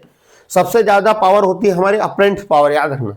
प्रतिक्रिया शक्ति, इसको हम बोलते हैं रिएक्टिव पावर, जो हमारा इंडक्टर और कैपेसिटर के कारण होती है, ठीक है, कोई कंफ्यूजन होना नहीं चाहिए। इसे हम दर्शाते हैं क्यू से। दोस्तों स्क्रीनशॉट लेना तो स्क्रीनशॉट भी ले सकते हो, और वीडियो पसंद आ रही तो जरूर एक कमेंट्स करें, जिससे एक मोटिवेशन मिलता। एक त्रिभुज के तौर पे समझते, बच्चा है ना, फिर कंफ्यूजन होता, तो मैंने एक चीज रखी, ठीक है, ये ग्लास है, ठीक है, आपको इसको समझ ही गए होंगे काय का भरा हुआ है। सोडा समझ सकते हो आप, जो समझ रहे हो वो गलत है, ठीक है, और हो सकता है आप समझ रहे हो वो सही भी हो, ठीक है। इसमें ड्रिंक भरी हुई है, तो हम अब इसको बताते हैं, आपको त्रिभुज के माध्यम समझाते हैं। तो 3 प्रकार की हमने शक्ति पढ़ी थी, वास्तविक शक्ति, प्रतिघाती शक्ति और आभासी शक्ति। ट्रांसफार्मर में होती है वो आभासी शक्ति होती है। वास्तविक शक्ति जो हमारी मोटर होती है, जनरेटर होता है, वो वास्तविक शक्ति जनरेट करता है। जो दोनों दिशा में होता है, जिसमें कैपेसिटर और इंडक्टर के द्वारा होता है, उसको प्रतिघाती शक्ति बोलते हैं। अब समझना, इसमें मैंने यानी वाइन भर रखी है, ठीक है, ये हमने सोडा भर रखा है, तो आपको दिख रहा है ये वाइन भरी हुई है पूरा, तो ये इसके आगे ऊपर क्या जम गया, झाग आ गया। क्या आ गया, झाग आ गया। पर ये एक्चुअल में भरा कितना है, इतना है। जो हमारे वाइन है वो इतना, पर यहां पर क्या झाग है, ठीक है। तो इतने से इतना जो रियल कहलाता है वो रियल पावर कहलाता है। जो रियल में दिख रहा है कि भाई इतनी है, पर ये जो झाग है वो हमारा कौन सा पावर है, रिएक्टिव पावर, ठीक है। यानी रिएक्टिव पावर ये इससे भी मिला हुआ और ऊपर भी, ऊपर यानी नीचे, दोनों दिशा में, ठीक है। अप्रेंटिस पावर क्या होती है, एक आभासी पावर, जिसमें आपको ये वाला भाग भी दिख रहा, रियल भी, और ये वाला कि झाग, इसमें भी ड्रिंक होगी, पर इसमें ड्रिंक नहीं है, यानी इसमें जो भी सोडा है वो नहीं है, इसमें केवल झाग है। तो ये हमारी कहलाती है, यहां से लेके यहां तक क्या कहलाती है, अप्रेंटिस पावर। क्लियर। तो रियल पावर जो रियल एक्चुअल में, ठीक है, और ऐसी पावर जो रिएक्टिव पावर ऐसी है जो केवल एक तरह से उसका जो भाग, कुछ भाग, ठीक है, तो उसका जो भाग जो हमारे यानी उससे ही बना है, पर यूज में नहीं आएगा, वो नहीं है, उसको बोलते हैं रिएक्टिव पावर। ये पूरा भाग क्या कहलाता है, अप्रेंटिस पावर। अब मैं त्रिभुज के नियम से समझाता हूं दोस्तों। ये मध्य प्रदेश लाइनमैन में क्वेश्चन आया था, बच्चा समझ नहीं पाता, मेरे को पता नहीं क्यों क्या होता है इसमें। अब समझो, सबसे बड़ी पावर कौन सी होती है हमारी, तो अप्रेंटिस पावर, आभासी पावर। तो त्रिभुज का नियम दोस्तों, त्रिभुज में सबसे बड़ी भुजा होती है कर्ण, तो सबसे बड़ी पावर भी क्या आएगी हमारी, ये मैं मान लेता हूं, ये सब त्रिभुज बनाई है, ये सबसे बड़ा क्या था, कर्ण। कर्ण यानी कर्ण सबसे बड़ी कौन सी पावर थी, आभासी पावर। आभासी को बोलते हैं अप्रेंट। अप्रेंट्स को हम किससे दर्शाते हैं, एस से, तो एस वोल्टेज इंटू करंट, ठीक है। दूसरी पावर थी हमारी कौन सी, रिएक्टिव पावर या एक्टिव पावर। एक्टिव पावर जो थी, जिसको ट्रू पावर हो, वो voltage into current into cos theta थी। और तीसरी पावर थी हमारी आभासी पावर, वो हमारी रिएक्टिव पावर, जिस कैपेसिटर में होती है, वो voltage into current into sine theta के कारण हो रही थी। हाँ या ना। अब समझना, कुछ भी नहीं है यार भाई, आपने पाइथागोरस प्रमेय पढ़ी हुई, कर्ण का वर्ग आधार का वर्ग प्लस लंब का वर्ग, ये होता है पाइथागोरस प्रमेय। कर्ण क्या है, एस, एस का वर्ग। आधार क्या है, पी का वर्ग। और क्यू क्या है, लंब का वर्ग। हाँ या ना। अब इसको हटाएंगे तो क्या बन जाएगा, एस का स्क्वायर हटाएंगे, इधर रूट चल जाएगा, तो क्या हो जाएगा, P square plus Q square. अब दोस्तों क्या समझ में नहीं आया, अब वो एग्जाम में क्वेश्चन हम पूछता है कि बताओ त्रिभुज दोबारा बताइए, तो ये इस तरह से होता है। आप स्क्रीनशॉट ले सकते हो, कोई कंफ्यूजन नहीं होना है, ठीक है, आपको वहां पर बोल दे अप्रेंटिस पावर को लिख दे कुछ भी, सबसे बड़ी, अब मैंने त्रिभुज बना के आपको क्वेश्चन दे दिया, बताओ इनमें से यहाँ कौन सी पावर होगी, तो आपको याद रखना सबसे बड़ी पावर कौन सी होती है, अप्रेंटिस पावर। कौन सी होती है, अप्रेंटिस, आभासी पावर, जिसका हम आभास कर सकते हैं। क्लियर है दोस्तों, तो आपको समझ में आया होगा। इसके क्वेश्चन आएंगे जब मैं आपको करूंगा। अगला टॉपिक हमारा पावर फैक्टर, आप स्क्रीनशॉट लेना है तो आप ले सकते हो। पावर फैक्टर क्या होता है, तो पावर फैक्टर बहुत इंपॉर्टेंट पार्ट है जिससे कहीं ना कहीं क्वेश्चन आते हैं एग्जाम में। तो पावर फैक्टर क्या होता है, केवल एसी में होता है, एसी सर्किट में वास्तविक शक्ति और आभासी शक्ति का अनुपात, कि वास्तविक में कितनी शक्ति थी और आभास कितना हम कर रहे थे। ठीक है, तो वास्तविक पावर और आभासी शक्ति का गुणांक अनुपात क्या कहलाता, पावर फैक्टर। यानी आप कह सकते हो कि सर जो वास्तविक यानी रियल पावर थी, रियल पावर पी, और दूसरा थे हमारी वास्तविक शक्ति एस, अप्रेंटिस पावर, आभासी पावर, दोनों का अनुपात हमारा क्या कहलाता, पावर फैक्टर कहलाता। ठीक है, इसका सूत्र क्या होगा, तो इसके कितने सूत्र बनते हैं आपको, ठीक है, आपको याद रखना। शक्ति गुणांक, पावर फैक्टर, पावर फैक्टर होता है वास्तविक शक्ति और आभासी शक्ति। सर वास्तविक शक्ति क्या होती है, एक्टिव पावर या ट्रू पावर बटे अप्रेंटिस पावर। जो हमारी मोटर जनरेटर जो पावर बनाते हैं उसको एक्टिव पावर बोलते हैं। अप्रेंटिस पावर आभासी पावर होती है जो अल्टरनेटर और हमारा ट्रांसफार्मर बनाते हैं। तो दोनों का अनुपात क्या कहलाता है, पावर फैक्टर। ठीक है सर, इसके बाद एग्जाम में ये सब सूत्र आते हैं। सर पावर फैक्टर का सूत्र किलोवाट। सर अभी आपने बताया मोटर कौन सी शक्ति बनाती है, वास्तविक शक्ति। वास्तविक शक्ति को हम काय में नापते हैं, किलोवाट, मोटर और जनरेटर। इसके बड़ा होता है एचपी। और हमारा ट्रांसफार्मर कौन सी पावर होती है, अप्रेंटिस, इसको काय में नापते हैं, केवीए में। हाँ है ना, किलो वोल्ट एम्पियर। सर इसका सूत्र, तीसरा सूत्र आता है पावर फैक्टर का, कि बताइए पावर फैक्टर। तो हमारा वास्तविक का सूत्र क्या होता है, वास्तविक पावर का सूत्र होता है वास्तविक शक्ति का, कि P बराबर होता है voltage into current cos theta. हाँ है ना, और इसका सूत्र होता है अप्रेंटिस पावर का वोल्टेज इंटू करंट। तो यही तो लिखा है, देखें। अब आखिरी सूत्र हो जाता पावर फैक्टर का कोस थीटा। अरे कोस थीटा क्यों नहीं होगा, देखो ये दोनों करंट और वोल्टेज एक दूसरे से कट गए, तो पावर फैक्टर का सूत्र क्या हो जाता, कोस थीटा भी होता है कोसाइन साइन। क्लियर है दोस्तों। तो पावर फैक्टर क्या होता है, हमारा रियल पावर और अप्रेंटिस पावर का रेशो अनुपात क्या कहलाता है, हमारा पावर फैक्टर कहलाता है। क्लियर है, ये सूत्र समझ में आए होंगे कैसे बने दोस्तों, मैंने आपको समझा दिया। इसको याद करना ही है आपको, एग्जाम में क्वेश्चन आते ही आते, मैं आपको जब क्वेश्चन करूंगा तो आपको समझ में आएगा। इस प्रकार एसी सर्किट में वोल्टेज और विद्युत करंट, विद्युत धारा के बीच जो कोसाइन एंगल बनता है उसी को भी हम क्या बोलते हैं, पावर फैक्टर। समझना, हमारा एसी करंट है, एक परिभाषा ये भी आती है एग्जाम में कि पावर फैक्टर, यदि हमारा करंट और वोल्टेज जा रहा है, करंट और वोल्टेज के बीच जो कोसाइन एंगल बनता है, कितना थीटा से करंट के बीच एंगल बना, कि करंट कितना ऊपर था, वोल्टेज कितना नीचे था, ये एंगल जो बन रहा है उस एंगल को भी हम क्या दर्शाता, हमारा पावर फैक्टर दर्शाता है। क्लियर है दोस्तों। तो पावर फैक्टर का सूत्र क्या हो सकता है, तो पावर फैक्टर भैया दो चीजों से होता है हमारा। ये पावर फैक्टर को, यानी हमारा सर्किट में रेजिस्टेंस और इंपीडेंस का अनुपात भी पावर फैक्टर कहलाता है। ये एक और सूत्र होता है। इससे आपको 5 सूत्र याद करने हैं पावर फैक्टर। तो पावर फैक्टर का सूत्र एक और होता है रेजिस्टेंस बटे इंपीडेंस, यानी प्रतिरोध बटे प्रतिबाधा का अनुपात भी क्या कहलाता है, हमारा पावर फैक्टर कहलाता है। क्लियर है। पावर फैक्टर क्या काम आता है मैं अभी बताऊंगा। तो रेजिस्टेंस और इंपीडेंस का अनुपात भी क्या कहलाता है, हमारा पावर फैक्टर। इसको सही कर लीजिएगा आप, वीडियो देखे तो ठीक है, नोट्स मिले उसमें भी सही कर लीजिएगा कि नोट्स में ये मिस्टेक आएगी, क्योंकि इसके नीचे बार नहीं लगा, यानी अपॉन नहीं लगा रहेगा। क्लियर है, कोई कंफ्यूजन। अगला है पावर फैक्टर का मान। पावर फैक्टर का मान क्या होता है सर, और पावर फैक्टर कितना होना चाहिए और क्यों होना चाहिए, इससे क्या फर्क पड़ता है। तो पावर फैक्टर क्या होता है, पावर फैक्टर का मान याद रखिएगा 1 होता है। 0 से 1 के बीच पावर फैक्टर एग्जाम में आता है। पावर फैक्टर का मान क्या होता है, 0 से 1 के बीच में होता है। सबसे ज्यादा कितना होता है 1, सबसे कम कितना होता है 0। क्लियर है। पावर, इसका कोई मात्रक नहीं होता, इसका कोई मात्रक नहीं होता। क्लियर है सभी को इतनी बात। पावर फैक्टर मोटर, ट्यूबलाइट और जो पंखे होते हैं इन सभी में 1 से कम होता है। ये इंडक्टिव लोड होते हैं, मोटर, पंखा और ये, इनमें पावर फैक्टर का मान 1 से कम होता है। 1 से ज्यादा किस्म होता है, 1 किस्म होता है, ये हम सब बताऊंगा। ठीक है, तो अब मैं पढ़ते अपन पावर फैक्टर को। तो पावर फैक्टर को पढ़ने से पहले इसको मैं अंदर कर देता हूं, तो इसको आपको भी थोड़ा सा क्लियर होगा। पावर फैक्टर 3 प्रकार में बांटा गया है। पावर फैक्टर के मान को 3 प्रकार में बांटा गया है। पहला होता है यूनिटी पावर फैक्टर।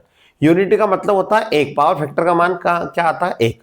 दूसरा होता है लीडिंग यानी लीडिंग का मतलब होता है जहां पावर फैक्टर लीड करता है। पश्चगामी क्या होता है, जहां पावर फैक्टर क्या करता है, लीड करता है। ये किस किस में होता है, तो रजिस्टिव लोड होता है, जहां पर रजिस्टिव लोड उसको कहते हैं जहां पर जैसे आपका बल्ब हुआ, इंडक्शन हुआ, ठीक है, जहां कॉइल हुई, यहां पर ये सारी चीजें क्या कहलाती है, रजिस्टिव लोड। इनका पावर फैक्टर हमेशा एक होता है। अभी आगे पढ़ेंगे। इंडक्टिव लोड क्या होता है, जब मोटर होती है, हमारा फैन होता है, ये सब क्या होते हैं, ट्रांसफार्मर होते हैं, ये इंडक्टिव लोड होते हैं। ठीक है, यहां हमारा पावर फैक्टर क्या होता है, लेगिंग होता है। ठीक है, और तीसरा होता है कैपेसिटिव लोड, जहां कैपेसिटर लगा रहता है वहां पावर फैक्टर क्या होता है, हमारा लीड करता है। ठीक है, कोई कंफ्यूजन?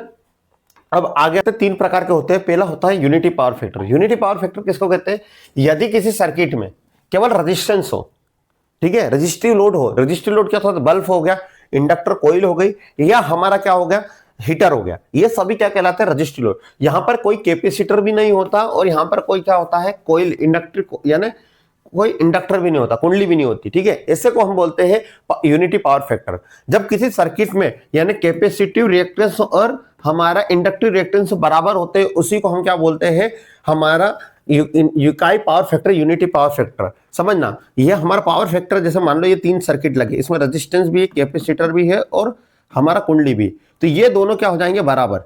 ठीक है, इस सर्किट को हम क्या बोलते हैं, रजिस्टिव सर्किट, जिसमें होता है हमारा जो पावर फैक्टर होता है वो क्या होता है, इक्वल होता है। समझना कैसे, मैं बताता हूं। तो समझना, यहां पर हमारा आर बराबर क्या होता है, जेड बराबर क्या होता है, R square plus X L minus X C का स्क्वायर। हाँ या ना, ये दोनों तो बराबर हो गए। बराबर का मतलब मान लीजिए ये भी बराबर है, ये भी बराबर, इसकी जगह कुछ भी रख दो, तो ये दोनों बराबर है, तो एक में से एक गया तो क्या हो जाएगा, 0। तो हमारा क्या बचा, आर स्क्वायर। तो जेड बराबर क्या हो गया, आर। एक सूत्र होता है पावर फैक्टर का, प्रतिरोध बटे प्रतिबाधा, प्रतिरोध बटे प्रतिबाधा। प्रतिबाधा का मान भी क्या हो गया, आर हो गया। तो यहाँ आर रखा तो आर से आर क्या हो गया, कट गया, तो पावर फैक्टर का मान क्या होता है, 1। सबसे अच्छा पावर फैक्टर बोलते हैं हम यूनिटी पावर फैक्टर। बल्ब और इनका सभी का पावर फैक्टर कितना होता है दोस्तों, 1। आप स्क्रीनशॉट लेना चाहते हो तो ले सकते हो। अगले आगे चलते हैं हम दोस्तों, अग्रगामी पावर फैक्टर यानी लीडिंग पावर फैक्टर क्या होता है। तो लीडिंग पावर फैक्टर क्या होता है, ऐसी सर्किट में जिसमें कैपेसिटर प्रतिघात पेरी प्रतिघात से ज्यादा होता है, यानी कैपेसिटिव रिएक्टेंस, हमारा इंडक्टिव रिएक्टेंस क्या होता है, ज्यादा। यानी जो कैपेसिटर होता है, कैपेसिटिव रिएक्टेंस प्रतिघात, और हमारा ये प्रेरणीय प्रतिघात से क्या हो जाता है, ज्यादा होता है। ये एरो खुला, इसको हम बोलते हैं अग्रगामी प्रतिघात। ये हम जब यूज करते हैं, मोटर होती है, उसमें हम क्या लगाते हैं, कैपेसिटर लगाते हैं, कि करंट क्या हो जाता है, वहां 90 डिग्री पीछे हो जाता है, तो करंट को आगे ले जाने के लिए हम यूज करते हैं 90 डिग्री। तो इस केस में क्या हो जाता है, वोल्टेज से आगे निकल जाता है करंट, इसी को बोलते हैं हम लीडिंग पावर फैक्टर। जब करंट 90 डिग्री आगे निकल जाए वोल्टेज से, उसको बोलते हैं लीडिंग पावर फैक्टर। मोटर इनके केस में करंट पीछे रहता है, इसीलिए हम कैपेसिटर लगाते हैं। क्लियर है दोस्तों? तो इसका मान कितने डिग्री होता है, तो याद रखना 90 डिग्री ये लीड करता है। कितने डिग्री, 90 डिग्री लीड करता है, इसमें लीडिंग करता है। कोई कंफ्यूजन? दूसरा होता है, तीसरा होता है पश्चगामी पावर फैक्टर क्या होता है। लेगिंग पावर फैक्टर क्या होता है, तो लेगिंग पावर फैक्टर क्या होता है, ऐसी सर्किट में धारी प्रतिघात पेरी प्रतिघात से कम हो जाए, यानी जो इंडक्टिव रिएक्टेंस है वो ज्यादा हो जाता है कैपेसिटर रिएक्टेंस है, इसी को बोलते हैं प्रेरणी प्रतिघात। इसमें ये मोटर और जितने भी हमारी मोटर होते हैं, ट्रांसफार्मर होते हैं, सब कौन से पावर फैक्टर पे काम करते हैं, लेगिंग पावर फैक्टर पे। इसी कारण हमने इनके अंदर हमको क्या लगाना पड़ता है, कैपेसिटर। तो इसमें करंट क्या हो जाता है, पिछड़ जाता है कितने डिग्री, 90 डिग्री। करंट पीछे हो जाता है 90 डिग्री, किससे, वोल्टेज से, याद रखना। ठीक है, तो इसी कारण इसको हम बोलते हैं कौन सा, इंडक्टिव रिएक्टेंस।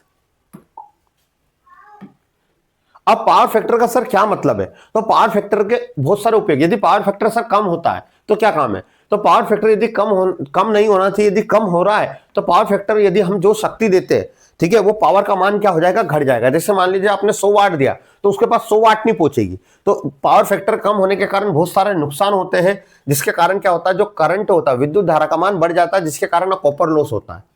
ठीक है, और उपकरण की दक्षता भी घट जाती है। जैसे मान लीजिए कोई उपकरण 100 वाट का, तो उसको 100 वाट सप्लाई देनी चाहिए, तो उतनी वाट सप्लाई पावर दे नहीं पाएगा।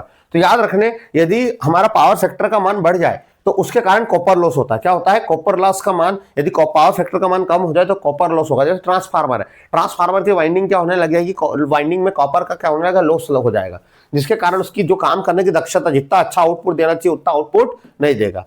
ठीक है, इसमें दूसरा होता है अल्टरनेटिव ट्रांसफार्मर का लाइन वोल्टेज भी क्या हो जाएगा, बढ़ जाएगा। लाइन वोल्टेज बढ़ जाना, वोल्टेज रेगुलेशन बढ़ जाना, जो कि एक तरह से बहुत खराब होता है। वोल्टेज रेगुलेशन कम से कम होना चाहिए। दूसरा, जो हमारा यदि वास्तविक खपत होगी, यदि पावर फैक्टर कम होता है तो जो हमारा एनर्जी मीटर है ना, वो क्या होगा, आपके ज्यादा रीडिंग बताएगा। यदि पावर फैक्टर आपका कम आ रहा है, मान लीजिए आपका पावर फैक्टर 0.45 आ रहा है, तो वहां पर जो आपकी रीडिंग है ना, जैसे मान लो आप 10 यूनिट खर्च कर रहे हो तो 20-30 बताएगा, तो वहां वाट पावर क्या हो जाएगी, बढ़ जाएगी, जिसके कारण आपका बिल ज्यादा से ज्यादा आएगा।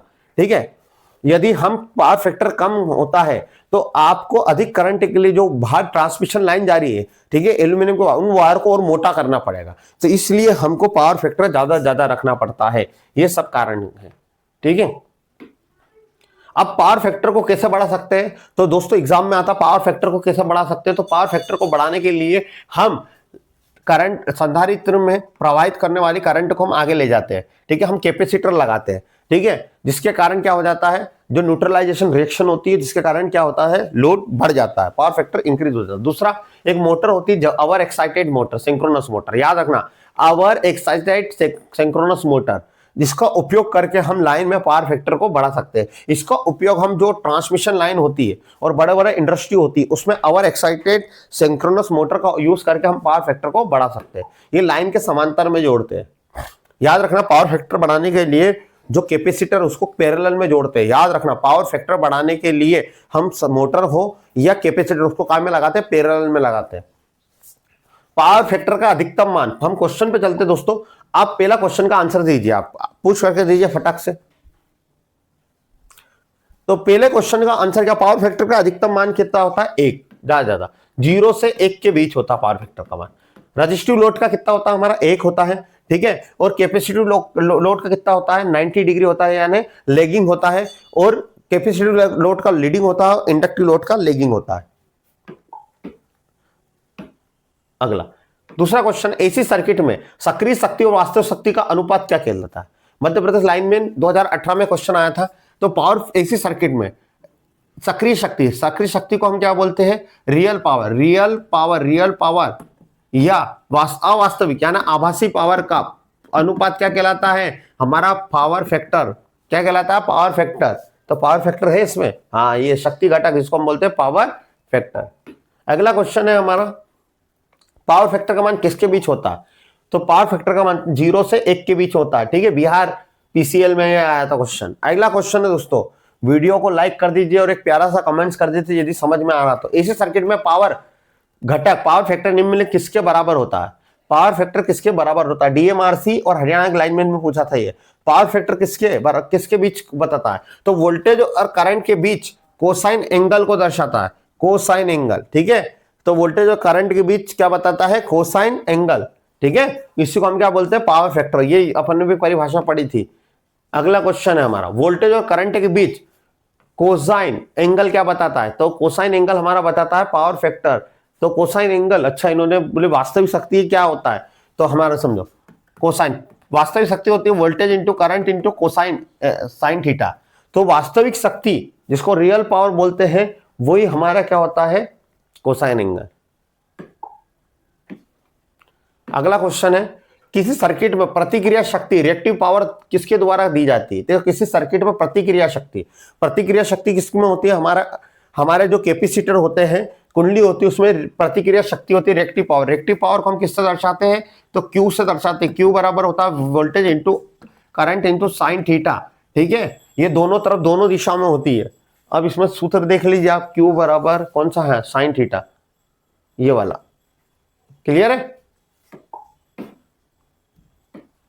अगला, अभिक्रियाशीलता शक्ति की एसआई इकाई क्या है।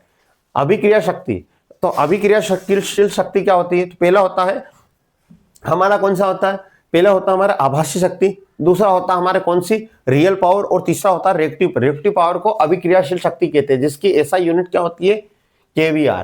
क्या होती है हमारी, केवीएआर।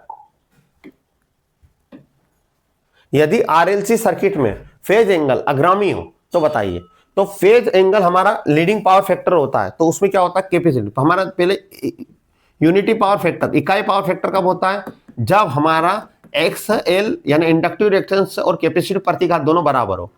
लीड कब करेगा, लीडिंग यानी अग्रामी कब होगा, जब कैपेसिटिव ज्यादा होगा इंडक्टिव।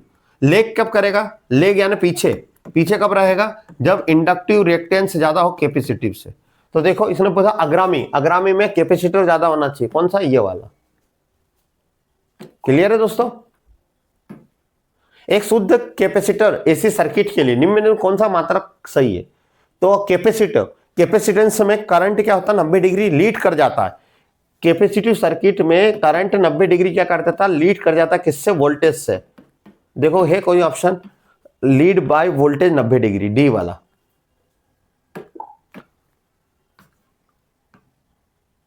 शुद्ध धारिता सर्किट में धारा और वोल्टेज के शक्ति गुणांक होता है। तो दोस्तों कैपेसिटर सर्किट, ये मध्य प्रदेश लाइनमैन 2017 में क्वेश्चन आया था।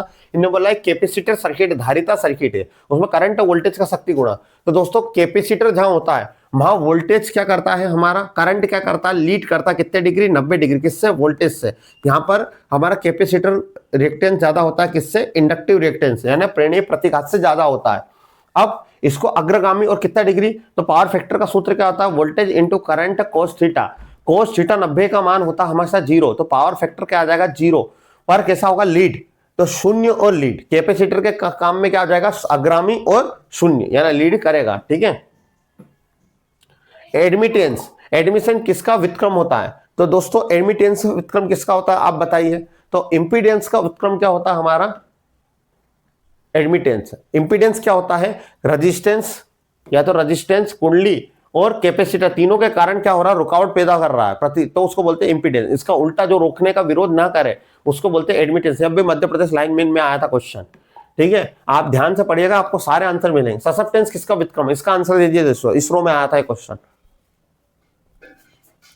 ससेप्टेंस किसका उल्टा होता है, तो ससेप्टेंस रिएक्टेंस, ठीक है, रिएक्टेंस का उल्टा कौन होता है, ससेप्टेंस। इसको 20 से दर्शाते, क्लियर है। इनमें से किसका मात्रक ओम नहीं है, यह मध्य प्रदेश ट्रेनिंग ऑफिसर 2016 में आया था। तो प्रतिरोध का मात्रक ओम है, इंपीडेंस का मात्रक, प्रतिघात का मात्रक ओम है, प्रतिबाधा का मात्रक ओम है। इसका कैपेसिटर संधारित्र का मान क्या है हमारा, फेराड।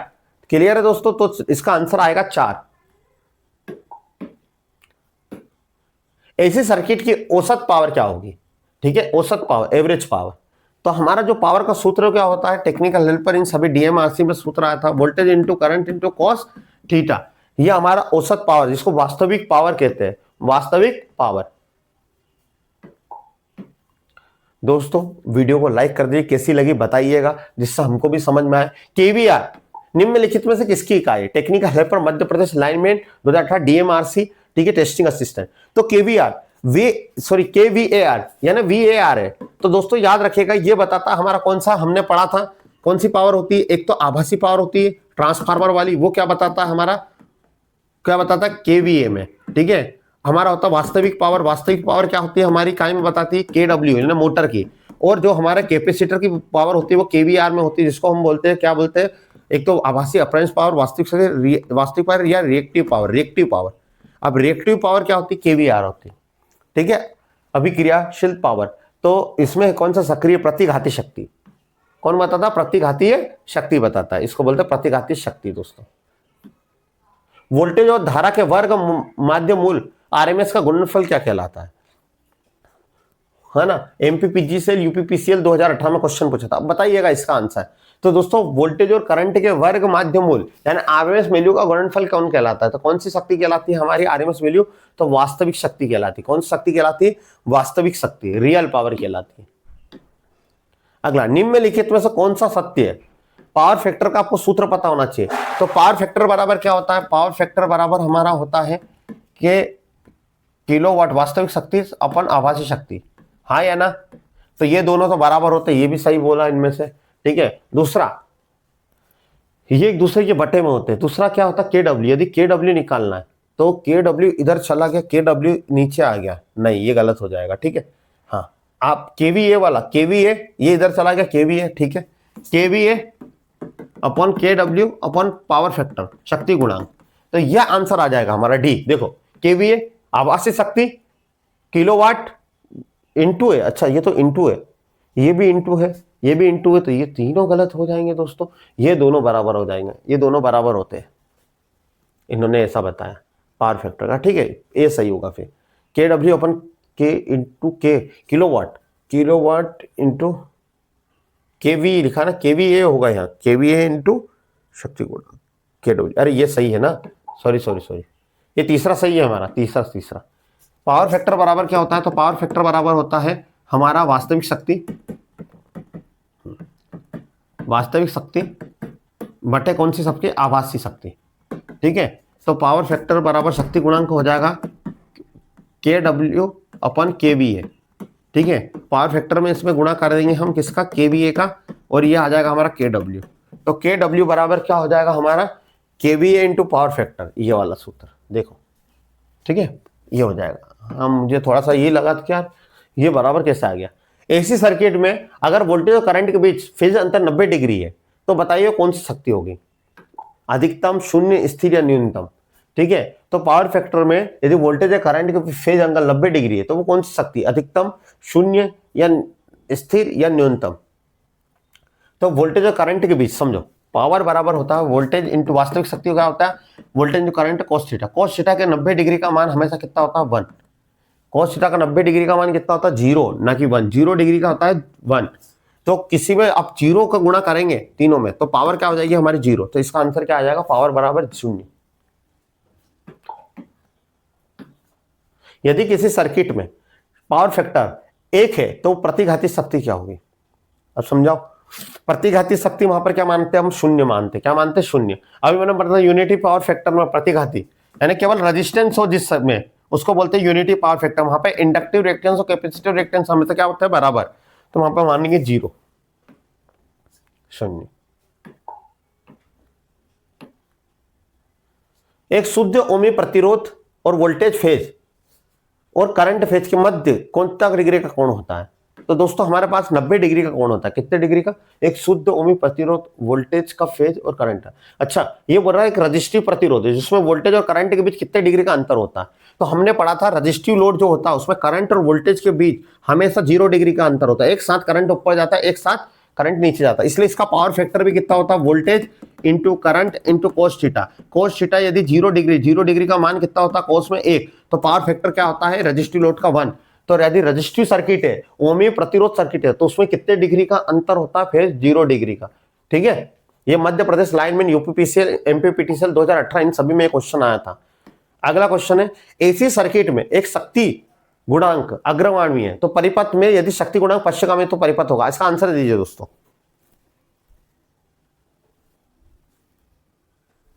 तो आशा करता हूं इसका आंसर आपने दिया होगा। देखो एसी सर्किट में यदि शक्ति पावर फैक्टर लीडिंग है, ठीक है, ये लीडिंग कैपेसिटर के केस में होता है, हाँ या ना।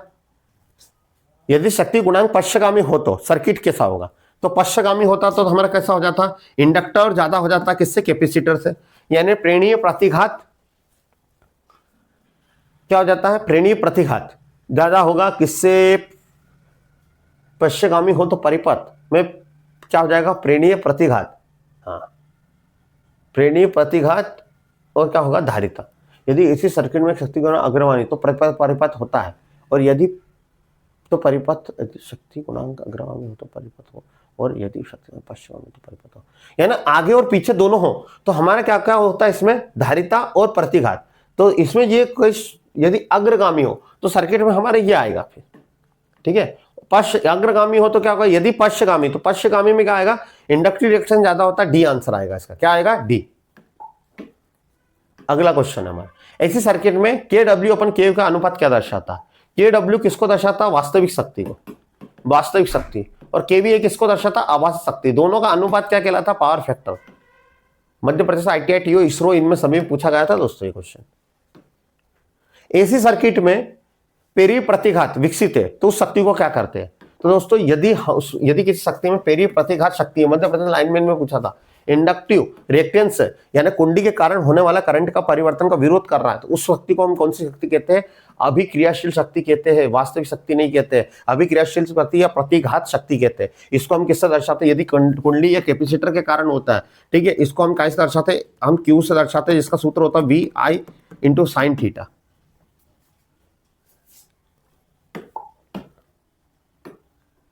ऐसे सर्किट में सक्रिय शक्ति और प्रतिक्रियाशील शक्ति को स्पष्ट बताता है मध्यवर्ती टीओ में। तो दोस्तों देखो, इन्होंने कुछ नहीं करा था, बहुत शानदार क्वेश्चन था ये मैंने अपन ने पावर फैक्टर का सूत्र पढ़ा था। ये होता है हमारा कर्ण, जिसको बोलते हैं हम कौन सी सबसे आभासी शक्ति। आभासी शक्ति को हम किससे दर्शाते हैं? एस से, ठीक है। ये हमारा था पी रियल पावर, और ये हमारा था क्यू, कौन सी पावर हो गई थी हमारी? ये हमारी अप्रेंट्स पावर थी। ये हमारी कौन सी पावर थी? ये हमारी ये थी वास्तविक पावर, रियल पावर यानी आर। और क्यू हमारी कौन सी थी? रिएक्टिव पावर, ठीक है। अब इन्होंने क्या सूत्र दिया? तो सबसे बड़ी भुजा कर्ण का वर्ग यानी ए का स्क्वायर, यानी पावर 3 दी, पावर इसको पी मान लिया, इसको भी पी मान लिया, इन्होंने इसको पी आर मान लिया और इसको भी क्या मान लिया? पी। अब इन्होंने क्या बोला? सबसे बड़ी पावर, तो पी है कर्ण का वर्ग, हाँ है ना, ये वाला वर्ग पी है, पी आर ये हो गया, और पी का स्क्वायर। तो ये इसका आंसर था। मैं भी जब पहली बार इस क्वेश्चन को देखा समझ नहीं पाया, फिर बोला अरे ये तो कोई क्वेश्चन नहीं है, ठीक है। सक्रिय शक्ति में मापा जाता है सक्रिय शक्ति, एक्टिव पावर किसे नापता है? केडब्ल्यू। जो हमारे जनरेटर मोटर की पावर होती है वो केडब्ल्यू में नापते हैं। शक्ति परिवहन दोनों दिशा में आगे पीछे जाने वाली शक्ति को, ये कैपेसिटर और इंडक्टिव केस में दोनों में क्या होता है? शक्ति आगे पीछे जाती है, उसको हम कौन से बोलते हैं? प्रतिघाती शक्ति। केवीए व्यक्त की जाने वाली शक्ति होती है। केवीए कौन सी होती है? हमारी आभासी शक्ति। प्रत्यक्ष सच्ची शक्ति नहीं, प्रतिघाती। प्रत्यक्ष शक्ति, सच्ची शक्ति, वास्तविक शक्ति, प्रतिघाती यानी आभास। प्रतिघाती शक्ति किसको दर्शाते हैं? प्रतिघाती शक्ति को हम काय में दर्शाते हैं? केवीए में, ठीक है दोस्तों, समझ में आ रहा होगा। अगला क्वेश्चन है, आपको पढ़ना है और आपको ही करना है, ठीक है। तो ये अगला क्वेश्चन है, निम्नलिखित में से कौन सा कथन पावर फैक्टर को दर्शाता नहीं है? तो पावर फैक्टर का सूत्र क्या होता है? वोल्टेज और करंट के बीच कोसाइन एंगल, ये सही है बिल्कुल। दूसरा बोल रहा है पावर फैक्टर में वास्तविक शक्ति आभासी शक्ति का गुणनफल अनुपात, ये भी सही है। एसी में धारित प्रतिघात का अनुपात के रूप में परिभाषित किया जाता है। पावर फैक्टर धारित प्रतिघात में, ये बिल्कुल भी सही नहीं है। ऐसे सर्किट में प्रतिरोध R/Z के रूप में प्रदर्शित करता है पावर फैक्टर को, ये भी सही है। सी हमारा आंसर है, सी बिल्कुल भी सही नहीं है दोस्तों। अगला क्वेश्चन है हमारा कि एसी सर्किट में केवीए और केडब्ल्यू का अनुपात क्या होता है? तो केवीए और केडब्ल्यू समझ लेना। केवीए क्या होता है? हमारा आभासी शक्ति। देखो अब इन्होंने पावर फैक्टर का सूत्र क्या होता है? तो केडब्ल्यू यानी वास्तविक शक्ति बटे आभासी शक्ति। अब इन्होंने उल्टा पूछ लिया, केवीए अपॉन केवी, तो पावर फैक्टर क्या आ जाएगा? 1 बटे पावर फैक्टर, ठीक है, 1 बटे लोड गुणांक, तो यहाँ पे आ जाएगा रूप गुणांक। पावर फैक्टर यानी वास्तविक शक्ति और उसका अनुपात क्या होता है एसी सर्किट में? तो इनमें से कोई नहीं होगा दोस्तों, इनमें से कोई नहीं होगा, क्योंकि ये उल्टा दिया है। लोग बच्चा यहाँ पावर फैक्टर लगा के आता, पावर फैक्टर का सूत्र, ठीक है, क्या हो जाता है हमारा? केडब्ल्यू अपन केवीए। तो इसका आंसर आएगा हमारा डी, इसमें से कोई नहीं होगा। यदि धारा और वोल्टेज में फेज है और फेज का कोण शून्य, तो शक्ति कैसी कहलाती है? यदि वोल्टेज और करंट के बीच 0 डिग्री का अंतर है दोस्तों, उसको बोलते हैं हम यूनिटी पावर फैक्टर यानी इकाई पावर फैक्टर, जो रजिस्टिव लोड में होती है, ठीक है। इसका पावर फैक्टर का मान कितना होता है दोस्तों? 1। दोस्तों वीडियो पसंद आए तो वीडियो को जरूर लाइक करें, चैनल को सब्सक्राइब करें। जब धारा और वोल्टेज के बीच 90 डिग्री का अंतर होता है तो वो क्या कहलाता है? तो करंट और वोल्टेज में 90 डिग्री का अंतर होता है तो वो हम बोलते हैं अग्रगामी। करंट और वोल्टेज 90 डिग्री का फेज अंतर हो तो उसको हम अग्रगामी भी कहते हैं और पश्चगामी भी कहते हैं। पर ये पूछ रहा है क्या? तो सर्किट में पावर होगा, तो पावर होगा हमारा 0। क्या होगा? 0। पावर फैक्टर का सूत्र क्या होता है? Voltage into current into cos theta, ठीक है। 90 का मान हमेशा क्या होता है? 0। यदि 0 में इसका गुणा करेंगे तो पावर क्या हो जाएगी? 0, ठीक है। कैपेसिटर और इंडक्टिव केस में, कैपेसिटर केस में आगे होती है पावर फैक्टर और उसमें पीछे होती है। इसमें पावर फैक्टर क्या काम, शक्ति गुणांक क्या हो जाएगा? 0 हो जाएगा, ठीक है। 90 डिग्री का अंतर है तो शक्ति गुणांक का अधिकतम और परिपूर्ण मान होता x 0 के करीब, 1 के करीब या x, तो 1 के करीब, हम शून्य से कम नहीं हुए, ठीक है, 1 के करीब बोलेंगे, ठीक है। सी, मध्य प्रदेश लाइनमैन 2017 में क्वेश्चन आया था, 1 के करीब, 1 से 0 तक मान होता है। अगला, किलोवाट का सरल घटाव और कुल केवीए से केवीआर के बराबर शक्ति गुणांक होता है। केवीए से केवीआर के बीच के बराबर होता है, ठीक है। तो केवीए हम किसको नापते हैं? ट्रांसफार्मर, ठीक है। केवीआर हमारा कैपेसिटर होता है। तो जब शक्ति गुणांक होगा यानी किलोवाट का सरल घटाव है कुल केवीए, तो भाई आपका किलोवाट, ठीक है, मोटर ये इंडक्टिव लोड होते हैं, तो वे वैसे ही वह केवीए से केवीए के बराबर होता है, ठीक है। यहाँ पर दोनों ये बराबर है, तो किलोवाट का इंडक्टिव यूनिटी होगा, ठीक है। कितना होगा? यूनिटी नहीं होगा, पश्चगामी होगा, लेगिंग होगा, ठीक है। हमारी मोटर और इनका क्या होता है? लेगिंग होता है। इनमें से किस प्रकार का लोड शून्य पावर फैक्टर दर्शाता है? तो हमारा कैपेसिटिव लोड और इंडक्टिव लोड दोनों क्या दर्शाते हैं? हमारे शून्य पावर फैक्टर, ठीक है। क्लियर? क्योंकि दोनों के बीच कितने डिग्री का अंतर हो जाता है? 90 डिग्री का अंतर। इसी कारण ए और बी दोनों आंसर होंगे। किसी सर्किट में प्रतिरोध और प्रतिबाधा 10 ओम है, तो इसका पावर फैक्टर होगा, तो इसका होगा, देखो पावर फैक्टर में क्या का सूत्र होता है? रेजिस्टेंस अपॉन इंपीडेंस, प्रतिबाधा। दोनों का मान कितना है? 10 10 को 10 से काटोगे तो कितना होगा? 1। पावर फैक्टर हो जाएगा यूनिटी यानी 1।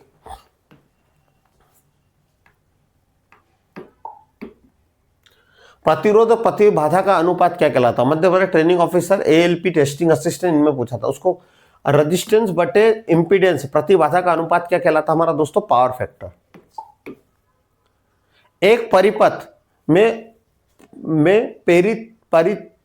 प्रेरण कुंडली लगी और संधारित्र द्वारा विकसित एसी पावर में एक उपकरण आम तौर पर क्या कहा जाता है? ठीक है, एक कुंडली में प्रेरित और संधारित्र द्वारा विकसित एसी पावर को उपकरण को कौन सा पावर कहा जाता है? रिएक्टिव पावर, जिसमें कैपेसिटिव और कॉइल दोनों होता है, इंडक्टिव कॉइल और कैपेसिटर दोनों, उसको हम कौन सी पावर कहते हैं? रिएक्टिव पावर कहते हैं दोस्तों। अगला, किसी इंडक्टर और कैपेसिटर में अचानक परिवर्तन की अनुमति नहीं देता, ठीक है। कौन नहीं देता? वोल्टेज और करंट नहीं देता, वोल्टेज और अचानक परिवर्तन की अनुमति नहीं देता। तो करंट और वोल्टेज नहीं देता, कौन नहीं देता? वोल्टेज और विद्युत धारा, ठीक है। तो प्रेरक में कौन देता है? पहले कुंडली में किसको, कौन होता है परिवर्तन का विरोध करता है? तो करंट का। कुंडली किसका? करंट का विरोध करती है। और कैपेसिटर किसका करता है? वोल्टेज का। तो करंट और वोल्टेज देख लो, तो करंट और वोल्टेज, ये आएगा आंसर डी। प्रवेशकता किसका व्युत्क्रम होता है? तो प्रवेशकता किसका व्युत्क्रम होता है? तो सभी को पता होना चाहिए किसका होना चाहिए? प्रतिबाधा का, जिसको बोलते हैं हम एडमिटेंस। ये मध्य प्रदेश लाइनमैन 2017 में क्वेश्चन आया था। ससेप्टेंस किसका व्युत्क्रम होता है? ससेप्टेंस हमारा होता है रिएक्टेंस का, जिसको हम बोलते हैं यानी मोह में या सीमेन में। तो मोह नहीं है तो यहां पर हम आंसर लगाएंगे सीमेन। प्रतिबाधा का मात्रक क्या होता है? तो प्रतिबाधा का मात्रक होता है ओम्स, ठीक है। ऐसे सर्किट में पूर्ण प्रतिरोध क्या होता है? तो दोस्तों ऐसे सर्किट में यदि पूरा एक रेजिस्टेंस है, कैपेसिटर है, कुंडली है, ये इसको बोलते हैं हम इंपीडेंस प्रतिबाधा, ठीक है, इंपीडेंस। पावर फैक्टर का मान क्या होता है? 0 से 1 होता है। तो दोस्तों ये हमारे सारे क्वेश्चन कंप्लीट हुए। दोस्तों आपको समझ में आया किस प्रकार से हमने सारे प्रश्नों को सोल्व करा है। दोस्तों वीडियो पसंद आए तो वीडियो को लाइक करें, चैनल को सब्सक्राइब करें, ज्यादा शेयर करें। मिलते हैं फिर एक नई वीडियो के साथ। जय हिंद, जय भारत।